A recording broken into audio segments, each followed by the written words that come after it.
Welcome back to dine with Ann. ഇന്ന് നമുക്ക് ചാമ്പക്ക ഉപയോഗിച്ചിട്ട് ഒരു അടിപൊളി ജ്യൂസ് ഉണ്ടാക്കിയാലോ. ഇപ്പോൾ ചാമ്പക്കയുടെ സീസൺ അല്ലേ, നമ്മുടെ മിക്കവരുടെയും വീട്ടിൽ പറമ്പിൽ ചാമ്പക്ക ഉണ്ടാവാറുണ്ട് അല്ലേ. അപ്പോൾ ഈ ചാമ്പക്ക ഉപയോഗിച്ചിട്ട് വേറെ പ്രിസർവേറ്റീവ്സ് ഒന്നും ചേർക്കാതെ നല്ല നാച്ചുറൽ ആയിട്ടുള്ള ഫ്രഷ് ആയിട്ടുള്ള ഒരു ജ്യൂസ് നമുക്ക് ഉണ്ടാക്കിയാലോ. ഈ ചൂടുകാലത്ത് എല്ലാവർക്കും ഇഷ്ടമാവുന്ന ഒരു ജ്യൂസാണിത്. അതേപോലെ തന്നെ ഇതൊരു ഇഫ്താർ ഡ്രിങ്ക് ആയിട്ട് നമുക്ക് സെർവ് ചെയ്യാവുന്നതാണ്. ഈ ജ്യൂസ് ഉണ്ടാക്കാനായിട്ട് ഞാനിവിടെ 1.5 കപ്പ് ചാമ്പക്കയാണ് എടുത്തിട്ടുള്ളത്. ഇതിൻ്റെ കുരുവൊക്കെ കളഞ്ഞ് നന്നായി കഴുകി വൃത്തിയാക്കി എടുത്തിട്ടുണ്ട്. നിങ്ങൾക്ക് ഈ ചാമ്പക്കയുടെ അളവ് കൂട്ടണമെന്നുണ്ടെങ്കിൽ കൂട്ടാട്ടോ. ഈ കഴുകി വൃത്തിയാക്കിയ ചാമ്പക്ക ഞാൻ ഒരു മിക്സി ജാറിലേക്ക് ചേർത്ത് കൊടുക്കുന്നുണ്ട്. ഇതിലേക്ക് മധുരത്തിന് ആവശ്യമുള്ള പഞ്ചസാര ചേർത്ത് കൊടുക്കാം. ഞാനിപ്പോൾ 1/4 കപ്പ് പഞ്ചസാരയാണ് ചേർത്ത് കൊടുത്തിട്ടുള്ളത്. ഇതിലേക്ക് ഒരു കാന്താരി മുളക് കൂടി ചേർത്ത് കൊടുക്കുന്നുണ്ട്. കാന്താരി മുളകിന് പകരം നിങ്ങൾക്ക് വേണമെന്നുണ്ടെങ്കിൽ പച്ചമുളകായാലും ചേർത്ത് കൊടുക്കാം. ഒരു നുള്ള് ഉപ്പ് കൂടി ചേർത്ത് കൊടുക്കുന്നുണ്ട്, ടേസ്റ്റൊക്കെ ഒന്ന് ബാലൻസ് ചെയ്ത് കിട്ടാനാണ്. നിങ്ങൾക്ക് താല്പര്യമുണ്ടെന്നുണ്ടെങ്കിൽ ഒരു ചെറിയ കഷ്ണം ഇഞ്ചി കൂടി ചേർത്ത് കൊടുക്കാം. ഇനി ഇതിലേക്ക് ഞാൻ 2 കപ്പ് ഐസ് വാട്ടറാണ് ചേർത്ത് കൊടുക്കുന്നത്. നന്നായി തണുപ്പിച്ച വെള്ളമാണ് ചേർത്തിട്ടുള്ളത്. ഇതെല്ലാം കൂടി നമുക്ക് നന്നായിട്ടൊന്ന് അരച്ചെടുത്ത് കൊണ്ടുവരാം.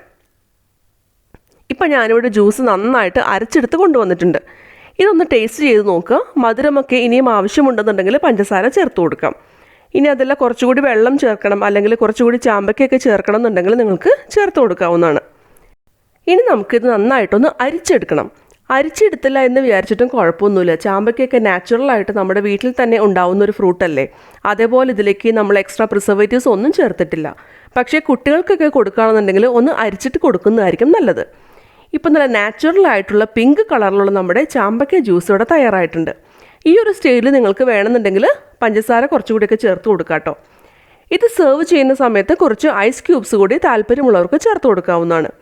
ഞാനിപ്പോൾ ഐസ് വാട്ടറാണ് ചേർത്തിട്ടുള്ളത്. അത് കാരണം തന്നെ വേറെ എക്സ്ട്രാ ഐസ് ക്യൂബ്സ് ഒന്നും ചേർത്ത് കൊടുക്കുന്നില്ല. ഇത്രേ ഉള്ളൂ. വളരെ എളുപ്പത്തിൽ ഉണ്ടാക്കിയെടുക്കാൻ പറ്റുന്ന നമ്മുടെ ചാമ്പക്ക ജ്യൂസ് റെഡി ആയിട്ടുണ്ട്. അപ്പോൾ എല്ലാവരും ഈ വേനൽക്കാലത്തൊന്ന് ട്രൈ ചെയ്ത് നോക്കണം. നമ്മുടെയൊക്കെ വീട്ടിലും പറമ്പിലുമുള്ള ഫ്രൂട്ട്സും വെജിറ്റബിൾസും ഒക്കെ കഴിക്കാൻ മടി കാണിക്കുന്ന കുട്ടികൾക്ക് ചാമ്പക്ക കൊണ്ട് ഇതുപോലെയൊക്കെ ഒന്ന് ജ്യൂസ് അല്ലെങ്കിൽ ഷേക്കൊക്കെ ഒന്ന് ഉണ്ടാക്കി കൊടുത്തു നോക്കി. അവർക്കൊക്കെ ഒരുപാട് ഇഷ്ടമാവും. അതേപോലെ നിങ്ങൾക്ക് ഇഫ്താറിന് ഡ്രിങ്ക് ആയിട്ടും ഇത് സെർവ് ചെയ്യാവുന്നതാണ്. ഈ വീഡിയോ ഇഷ്ടമായെന്നുണ്ടെങ്കിൽ ലൈക്ക് ചെയ്യാനും കമൻറ്റ് ചെയ്യാനും ഷെയർ ചെയ്യാനും മറക്കരുത്. ഇനി എൻ്റെ വീഡിയോ നിങ്ങൾക്ക് ഇഷ്ടമായില്ല എന്നുണ്ടെങ്കിൽ ധൈര്യമായിട്ട് ഡിസ്ലൈക്ക് ചെയ്തോളൂ കേട്ടോ. എൻ്റെ ചാനൽ ആദ്യമായിട്ട് കാണുന്നവരാണെന്നുണ്ടെങ്കിൽ ഒന്ന് സബ്സ്ക്രൈബ് ചെയ്തോളൂ. ഒപ്പം കാണുന്ന ബെല്ലൈക്കൺ പ്രസ് ചെയ്യാൻ മറക്കരുത്. അതിലെ ഓൾ എന്നുള്ള ഓപ്ഷൻ എനേബിൾ ചെയ്യണം. എന്നാൽ മാത്രമാണ് ഞാനിടുന്ന വീഡിയോസിൻ്റെ ഫ്യൂച്ചർ നോട്ടിഫിക്കേഷൻസൊക്കെ നിങ്ങൾക്ക് മുടങ്ങാതെ കിട്ടുള്ളൂ.